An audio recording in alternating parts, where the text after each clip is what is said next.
안녕하세요. 저는 오늘 강의를 맡게 된 전진영입니다.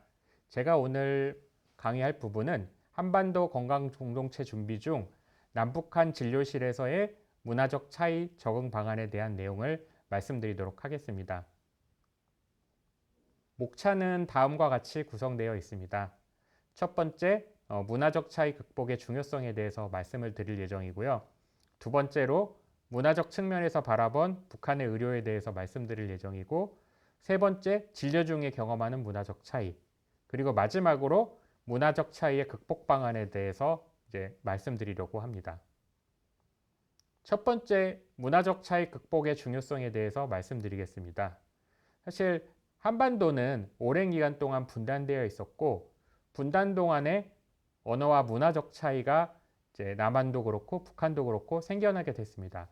이는 어떤 단어의 차이뿐만 아니라 어떤 뉘앙스의 차이, 그 다음에 어떤 진료실 안에서의 문화의 차이, 이런 것들도 발생을 하게 됐고요. 그렇기 때문에 이 여러 현장에서의 문화적 차이는 역시 진료실 안에서도 나타나게 됩니다. 저는 이것들이 처음에는 단어의 차이라고 생각을 했었는데요. 시간이 지나면서 단어의 차이를 넘어서 의사소통의 문제 전반에 중요한 역할을 한다고 생각이 들었고요. 특히 하나원에서 공중보건의로 진료를 하고, 또 정신건강의학과 전문의로 진료를 했었고, 또 국립병원에서 탈북민 진료 경험을 하면서 이러한 문화적 차이가 단순한 단어나 이런 것의 통일을 넘어서 더 중요하다는 생각이 들어서요. 오늘은 이러한 것들을 조금 말씀드리려고 합니다. 두 번째 챕터에서 문화적 측면에서 바라본 북한의 의료에 대해서 말씀드리려고 하는데요. 첫 번째로 사회주의적 의료, 그 다음에 고난의 행군 이후에 의료 붕괴 및 양방 진료의 통합에 대해서 말씀드리려고 합니다. 첫 번째 사회주의 의료에 대해서 말씀을 드리려고 하는데요. 사실 한국의 의료와 북한의 의료를 비교를 해본다면 이제 한국의 의료는 보다 더 전문 과목으로 구성되어 있고, 이제 환자가 직접 진료과를 찾아가는 그런 개념을 가지고 있습니다. 예를 들어 제가 이렇게 목이 아프다 하면 제가 내과를 갈지 이비인후과를 갈지 이렇게 결정을 해야 되는 거거든요. 하지만 이제 북한의 의료에 대해서는 1차 의료가 더 발달돼 있고 1차 의료가 익숙해져 있기 때문에, 물론 북한도 전문 과목이 존재하지만 첫 번째로 이제 환자가 병원을 찾아갈 때는 1차 의료를 찾아가게 됩니다. 이렇게 되면서 굉장히 혼란스러움을 겪게 되고요. 예를 들면 내가 배가 아프면 이 배가 아픈 것 때문에 내과를 가야 할지, 외과를 가야 할지, 산부인과를 가야 할지 굉장히 좀 혼란스럽게 되고요. 환자는 이러한 상황에서 좀 어려움을 겪게 되는데요. 이 때문에 얼마 전에 국립중앙의료원에서는 북한 이탈주민 병의원 사용 설명서라고 해서요. 이렇게 각 과를 어떻게 찾아가는지 안내했던 적도 있었는데요. 이렇듯이 이제 탈북민들이 진료를 하거나 이럴 때 어떤 과를 선택하고 1차 의료로 갈지 전문 의료로 갈지 이런 것들을 혼란을 겪게 되는데, 이는 사회주의 의료에 해당하는 이제 북한의 의료가 남한과 다르기 때문에 발생한 문제라고 할 수가 있겠습니다. 또 지불제도의 차이도 발생을 하는데요. 잘 아시겠지만 한국은 이제 전 국민이 의료보험의 혜택을 받게 되고, 또 의료보험 안에서도 의료보험이 적용되는 항목이 있고 또 적용되지 않는 비급여 항목도 있게 되거든요. 근데 북한 이탈 주민들을 이제 진료를 하다 보면 이제 탈북민들은 이제 무상 의료를 계속 경험했기 때문에 이 지불제도에 대해서 익숙하지 않습니다. 그렇기 때문에 어떤 거는 보험이 되고 어떤 거는 또 보험이 안 되고 또 사보험이 있고 이런 것들에 대해서 굉장히 혼란스러운 것을 겪게 되고요. 또 병원에 가게 되면 처음에 수납을 하고 검사를 하고 진료를 하고 다시 수납을 하고 굉장히 좀 제도가 복잡하게 되어 있다고 느끼게 되고, 이런 것들 때문에도 혼란을 겪게 되고요. 특히 북한이 고난의 행군 이후에는 장마당 의료라고 해서 의료 체계제가 붕괴되면서 진단을 의사한테 받거나 자가 진단을 하고 장마당에 가서 스스로 약품을 구입했는데, 이러한 것들을 경험을 하면서 또 이제 한국에서는 어떤 경우는 또 약을 살 수 있고 어떤 경우는 의사한테 가서 약을 또 처방을 받아야 되는데, 이러한 것들의 개념의 차이를 잘 몰라서 또 혼란스러운 경우들을 많이 접하게 됐고요. 그렇기 때문에 이러한 문화적 차이를 잘 이해하고 접근하는 것이 결국 이제 의료의 통합이나 이런 것들이 있어서 중요하다고 할 수가 있겠습니다. 두 번째, 고난의 행군 이후에 의료의 붕괴 및 양한방 진료의 통합에 대해서 조금 말씀드리려고 하는데요.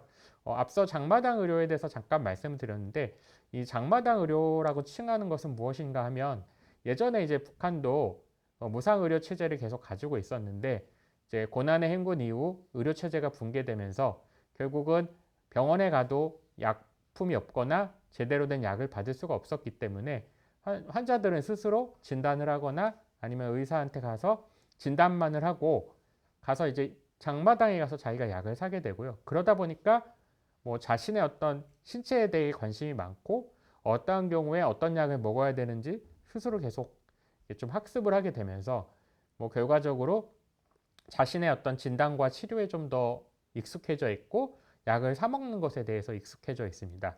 그리고 그러다 보니까 민간요법이나 민간 의료에 대해서 많이 관심을 갖게 되고 뭐 민간으로 이렇게 약을 사 먹기도 하고 뭐 몸에 도움이 되는 여러 가지 식품이나 약초 같은 것들을 먹게 되는 그러한 형태로 계속 발전을 하게 됐고요. 그다음에 이제 한국은 양방과 한방이 좀 분리되어 있는데 북한의 경우에는 이제 양한방을 이제 통합해서 치료하는 경우가 많이 있다고 합니다. 그래서 뭐 한 의사가 뭐 일반 진료도 하면서 뭐 침도 놔주고 뭐 한약도 처방을 하고 이렇게 혼합되어 있기 때문에 이러한 개념도 정말 익숙하지 않아서 혼란스러운 경우가 많이 있습니다. 표에 나와 있는 것은 탈북민의 의약품 오남용과 민간 요법 사용의 예에 대해서 말씀을 드리려고 하는데요. 뭐 제가 경험을 하고 이제 하나원에서 했던 내용들을 조금 정리를 해봤습니다. 그래서 보면 뭐 예를 들면 우리가 뭐 머리가 아프거나 하면 타이레놀 같은 것들을 먹는 경우는 있어도 한국에서는 이제 뭐랄까 이렇게 약을 처방을 할 때 뭐 전문적인 약품에 대해서는 의사의 처방으로 구입을 해야 되는데요. 뭐 예를 들면 이 사례에서 나타났듯이 이제 머리가 아프고 두통이 있으니까 이제 만니톨이라고 하는 뇌압을 내리는 약을 이제 뭐 장마당에 가서 주사를 맞는다든지 그리고 원래 이소니아지드라는 약이 있는데 이것은 결핵약이거든요. 근데 이것을 뭐 밥맛 도는 약으로 이렇게 해서 먹는 경우가 있다든지 그다음에 이제 심장이 막 두근거리고 이렇게 해서 디아제팜이라고 하는 이제 항불안제 한국에서는 이제 의사 처방 없이 이제 살 수 없는 약들이거든요. 그래서 이런 것들을 맞는다든지 하는 의약품 오남용도 있었고요. 그다음에 뭐 다리가 아프다거나 뭐 놀란다거나 했을 때 뭐 어떤 뭐 식품 같은 거를 먹게 된다든지 예를 들면 소화장애가 있어서 녹두를 먹는다든지 잘 놀라서 돼지 심장을 먹는다든지 하는 이런 동종요법 같은 이러한 민간요법을 사용하는 그런 경우도 많이 있어서요. 이거는 고난의 행군 이후에 좀 발생을 했고 이러한 의료 이용의 패턴이 이제 탈북민들한테도 있게 되기 때문에 남북한의 어떤 의료를 고려할 때 이러한 이제 고난의 행군 이후에 의료 붕괴와 이에 따른 어떤 문화적 차이에 대해서 좀 생각해 보는 것은 도움이 될 것으로 생각됩니다. 그 다음에 세 번째로 문화적 측면에서 바라본 북한의 의료에 대해서 말씀을 드리려고 하는데요. 여기에 대해서는 의학 용어의 차이, 그다음에 신체 기관이나 증상 표현의 차이, 그다음에 의료 기술이나 정보의 차이에 대해서 각각 따로 말씀드리도록 하겠습니다. 첫 번째 의학 용어의 차이인데요. 사실 제가 앞서서 말씀드렸을 때 의학 용어도 중요하지만 전반적인 뉘앙스나 어떻게든 문화적인 것들이 중요하다고 말씀을 드렸지만 의학 용어의 차이가 있다는 것은 저희가 알아보는 것이 뭐 탈북민들을 진료하고 결국 의료 통합에 있어서도 굉장히 중요하다고 할 수가 있겠습니다.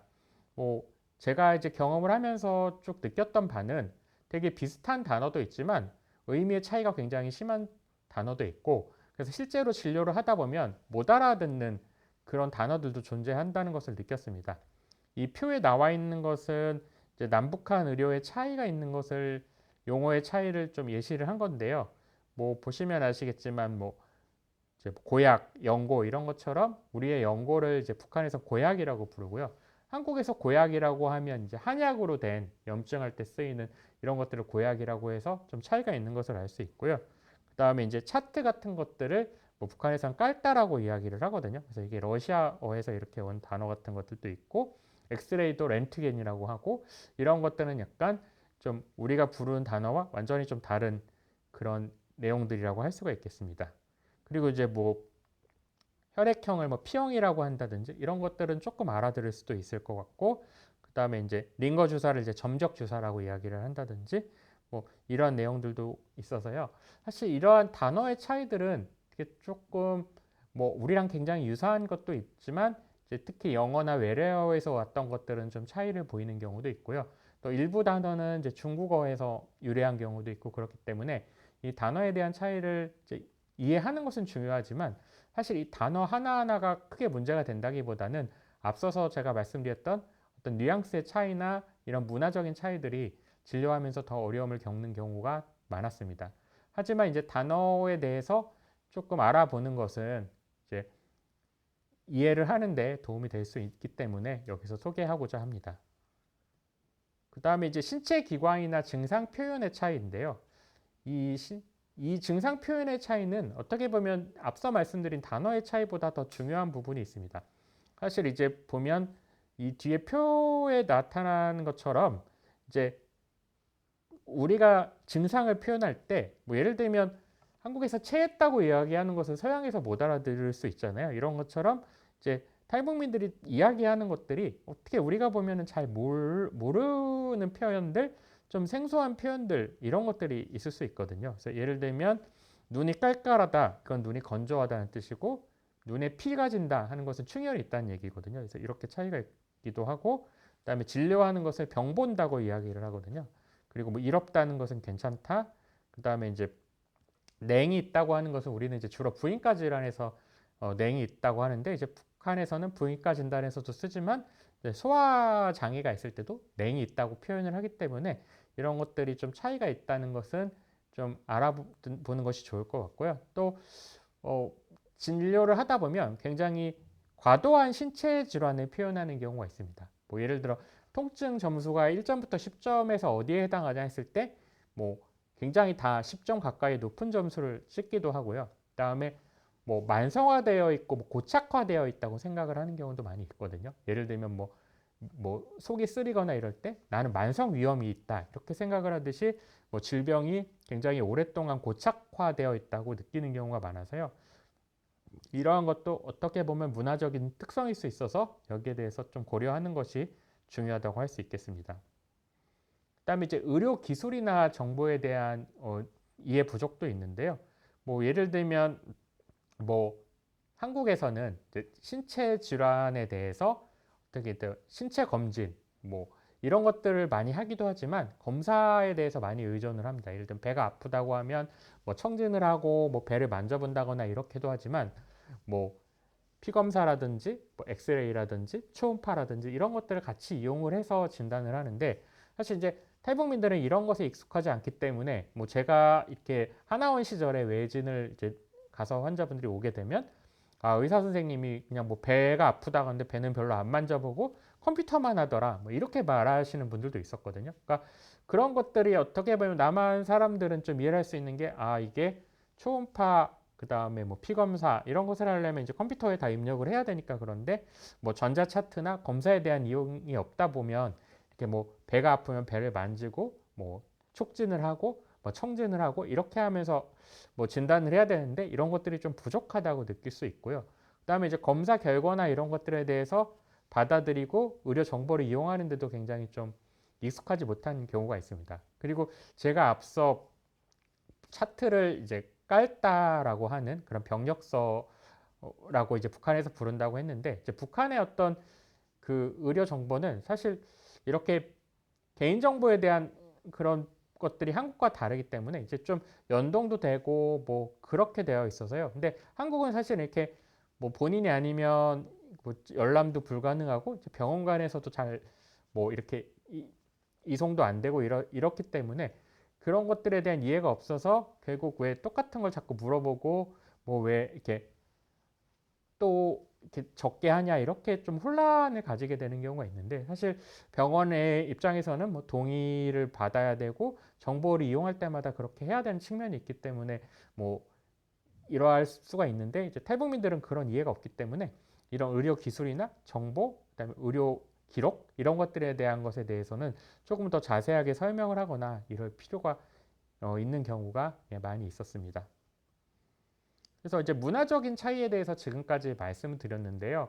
뭐 제가 앞서 말씀드렸듯이 단순한 어떤 언어, 의학 용어의 차이를 넘어서 이제 북한이 오랫동안 이제 가지게 된 여러 가지 뭐 사회주의 의료, 그다음에 장마당 의료, 그다음에 어떤 진단이나 이런 것들의 차이, 지불 방식의 차이, 뭐 그리고 어떻게 보면 질병을 표현하는 방식의 차이 이런 것들 때문에 많은 차이를 갖게 되고요. 그래서 이러한 차이를 극복하기 위해서는 다음과 같은 점이 필요하다고 할 수 있겠습니다. 먼저 이제 다르다는 것을 인지를 해야 되거든요. 예를 들어 그냥 뭐 배가 아프다고 할 때도 탈북민들은 어떨 때는 간이 아프다 이렇게 이야기를 하거든요. 근데 이 간이라고 하는 것은 우리가 생각하는 그 어떤 간이라는 장기의 의미도 있지만 그쪽 부분이 아플 때 그렇게 표현하고 문화적으로는 그분들이 생각하는 간이 아프면 이런 증상들이 나타나 이러한 문화적인 것들을 다 반영해서 말씀을 하는 거거든요. 근데 이것을 이게 왜 뭐 진단도 안 해보고 간이 아프다고 하냐 이렇게 이야기를 하다 보면 결국 이렇게 의사소통에 어려움만 생기게 되는 거죠. 그래서 다르다는 점을 인지를 해야 되겠고요. 그다음에 이러한 다른 점을 인지하고 나면 결국은 이러한 부분들을 이해를 해야 되는데 이를 위해서는 남북한의 상호 이해가 필요할 것 같고요. 그래서 뭐 저쪽에서는 이렇게 말을 하는구나 이런 것을 이해하고 참여를 해야 될 것 같고 그 다음에 결국은 이러한 증상에 대한 표현이나 이런 문화적 차이가 생기는 이유는 교류가 없기 때문이기도 하거든요. 그래서 교류를 통해서 지속적으로 이 문화적인 차이를 알고 여기에 대해서 이해를 하다 보면 조금 더 자리가 좁혀질 것 같다는 생각이 들고요. 제가 오늘 강의한 내용들은 어떻게 보면 뭐 이제 북한 의료에 대한 어떤 뭐 지식적인 이해가 될 수도 있지만 전반적인 어떤 문화적인 차이를 우리가 어떻게 접근하고 이렇게 접근을 했을 때 남북한의 의료의 차이에서 발생하는 이제 문화적 차이들을 극복할 수 있지 않을까 하는 내용으로 준비를 했고요. 저의 그 앞서서 말씀드렸듯이 저는 하나원에서 오랫동안 진료를 하면서 이러한 문화적 차이를 많이 느꼈고 어느 순간에는 내 하나원에서 내 근무하는 자리에 다른 의사, 다른 간호사 또는 다른 의료인이 왔을 때 나랑 똑같은 이런 경험을 하겠구나 하는 생각이 들어서 그런 경험들을 조금 더 공유하고 이제 문화적 차이에 대해서 여러분들께 좀 이해를 좀 돕고자 이 강의를 마련했습니다. 그래서 요약하면 이제 남북한 진료에는 문화적 차이가 존재하고 이러한 문화적 차이는 진료 현장에서 혼란을 주기 때문에 단순한 용어 정리나 이런 것을 떠나서 문화적 차이를 극복하기 위해서는 상호 교류와 협력이 필요하다. 이러한 것들을 마지막으로 말씀드리고 강의를 마칠까 합니다. 네, 경청해 주셔서 감사합니다.